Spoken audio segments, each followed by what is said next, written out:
Hey everyone, I'm Cassie Carlson. Welcome to The Eye. We had a jam-packed week of sports and a lot to look forward to, so let's start with our weekly update.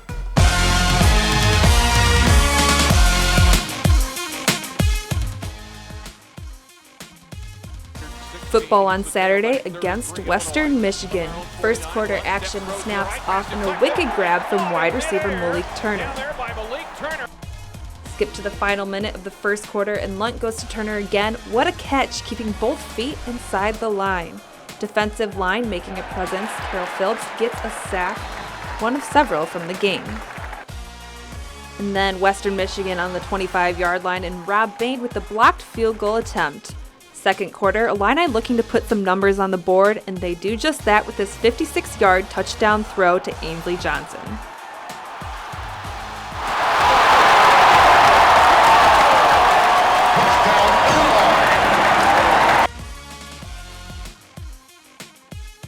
Soccer took on Purdue in their first Big Ten game and fell to them 2-0. Had some good looks but couldn't put one away.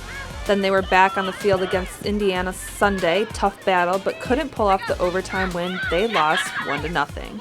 They're up at Maryland and Rutgers this weekend.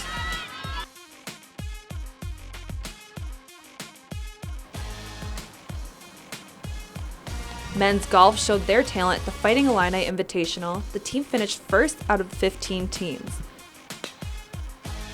Dylan Meyer tied for second, shooting 1 under par, and Nick Hardy tied for fourth, finishing even. The Illini are now ranked third nationally. Women's and men's cross country back on course at the University of Minnesota. Women's golf heads to South Carolina, and men's tennis is going out to the East Coast as well to take on Virginia and Princeton. Now, the women's volleyball team has been on the road for almost the entire month of September, and they're making their way back to Huff Hall this week. But first, they make a pit stop in Purdue to take on the 10th-ranked Boilermakers. Then on Saturday, they're back at home to take on the Rutgers Scarlet Knights. I got the chance to talk to the coaches and team players to see what they're looking forward to this Big Ten conference season.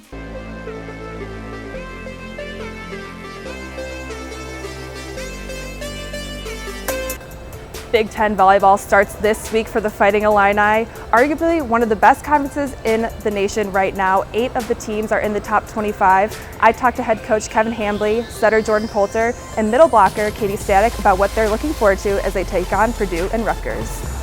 Katie, you guys were on the road in September almost the whole month, and you played arguably some of the best teams in the nation at this time. What did you learn from those matches and take it away to go into Big Ten play? Big Ten is always a grind and it's always hard. You don't really have off matches at all. So just, keeping them focused for every single match and just competing hard.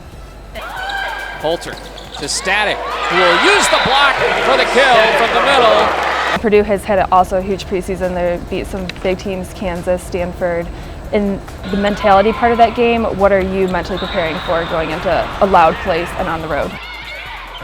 I think just making sure that we don't get caught up in their noise and we really stay within ourselves and focus on what's happening on our side of the court. It's going to be let's go, let's ball, and we understand the players that have been through it all understand what they're getting into. Our freshman like Jackie Quaid, she has no idea what she's about to get into, but we all signed up for this, and some people sign up for it not knowing what it is. As coaches, you absolutely know what you're getting yourself into, and it's a reason why I want to be here. I think it's a reason why everyone wants to come coach in the Big Ten, is that you at the end of it, there's no question about how good you are. There's no, are we really good or are we not good? You know exactly what you are, and I love that about playing. And it's easy to play in big matches. I think it's easy to get excited for those matches. They're not easy to play Purdue. They're going to be really tough and they're really, really physical.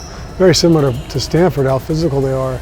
But it's not hard to get the team ready to play against Purdue. They're going to be fired up, and we've had a lot of really good matches and a lot of knockdown, drag-out, physical battles. I think it's been so long since we've been home. It's been 4 weeks, and so I think we're all just looking forward to being with our home crowd and having the Spike squad behind us. Over since the last time they saw us against Missouri State, I think we've grown a lot. I think we've grown up a lot too. So it'll be fun to see how we perform in front of our home crowd, because it's very, very different. But I think it'll be really fun for our fans to check us out. Not a better gym to play in than Huff, so we look forward to filling those stands. We'll be right back after a word from our sponsors. It's hard not to be a fan of a credit card that gives you more while saving you money every single day. The Illini Visa Rewards Card, available only through U of I Community Credit Union. Welcome back to the Eye. When athletes aren't competing on the field or court, we expect them to be practicing getting ready for their next competition. But what we don't always realize is that they do spend a lot of time giving back to the community. Jory Perry's was out at the Walk for Wishes event this past weekend and saw how the men's basketball team gets involved. Jory Perry's here at Hessel Park in Champaign, where Make-A-Wish Illinois is celebrating their 4th annual Walk for Wishes, supporting children with life-threatening illnesses. Our Illinois men's basketball team is here, and we're going to go catch up with them right now.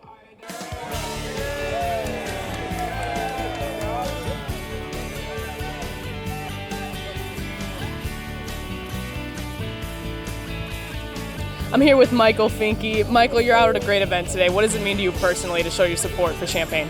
Just here. We're on a big pedestal being on the basketball team, so to be able to come out here and show support and give back to the community, to people that are struggling with a lot more than just our everyday lives.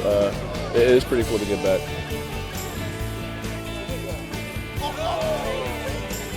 Well, it's awesome because it means everything. Anytime you can support something where you give any human being hope. And that's really the neat thing about Make-A-Wish. It's such a great organization, and we're just happy to be a part of it, play a small part in it, and give back. It just means a lot. I always love giving back to the community, as long as with the team. Especially at an event like this, I think it's just really humbling for us. It just sets reality for us. Like what we're doing, we're blessed to be able to do what we're doing. Like it's a privilege for us to do this because not everybody can do it. So to be able to give back, it means a lot. Biggest thing with us right now is, for the most part, we're healthy. The guys have had a great summer. They've had a great fall. They've got a really good way about them right now. They're excited. They've got a chip on their shoulder. We've got some experience. We've got some depth. But we still have to develop more of the habits that I'm looking for on both sides of the ball, offensively and defensively, I think, to experience the success that we want to have as a group. So great to see everybody out here supporting such a wonderful cause today. Thank you to the Illinois men's basketball team, and back to you guys in the studio. I'm sure it made those kids smile seeing the team they support them in return. Well, that's a wrap for the Eye this week. Keep cheering on your Illini squads and come back next week for another inside look at Illinois athletics.